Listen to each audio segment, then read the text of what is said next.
Answer की का विवाद जो हमेशा से रहा है, उससे निपटने के लिए हम लोगों ने एक रिवाइज्ड एसओपी, एक नया एसओपी तैयार किया है और ये हमने लागू कर दिया है। और हमारे दूसरे जो जितनी परीक्षाएं, जो एमसीक्यू बेस्ड जितनी भी परीक्षा हो रही है, जिनका अब जो निकल रहा है रिजल्ट, वो उसी न्यू एसओपी से निकल रहा है। न्यू एसओपी यह है, न्यू एसओपी से आप समझ पाएंगे कि आपका रिजल्ट, बीपीएससी टीआरई का रिजल्ट कब तक आपको प्राप्त होगा। आपको बता दें कि फाइनल आंसर की के बाद अभी और समय लग सकता है। कितना समय लगेगा, अतुल प्रसाद जी के इस इंटरव्यू से आप समझेंगे। वीडियो में आगे बढ़ने से पहले आपसे फिर से वही निवेदन कि आप वीडियो को लाइक करना भूल जाते हैं, लाइक जरूर करें। अतुल प्रसाद जी के पूरे इंटरव्यू से आपको रूबरू कराएंगे। किए एक्सपर्ट्स लोग, और जो फाइनल आंसर की हुआ वो फाइनल रिजल्ट के साथ साथ फाइनल आंसर की आ गया, निकल गया, प्रकाशित हो गया।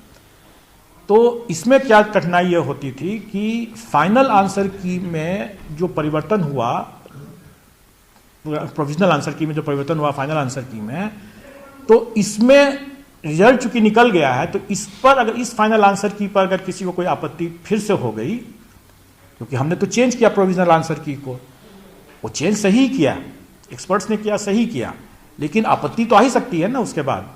तो इस आपत्ति का हम लोगों ने मौका नहीं दिया लोगों को देखने का या उसका निराकरण करने का, उनको समझाने का, और रिजल्ट निकल गया।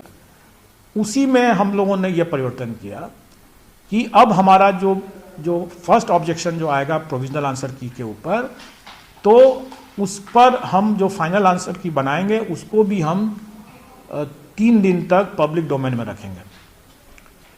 और उसमें भी अगर किसी को कोई आपत्ति अगर आता है तो उस पर हम एक्सपर्ट्स और कैंडिडेट्स को जो ऑब्जेक्शन करने वाले जो है आपत्तिकर्ता, उनका हम बैठक कराएंगे, डिस्कशन कराएंगे, और उसके बाद जो आंसर निकलेगा वही आंसर की जाएगा, वही फाइनल होगा।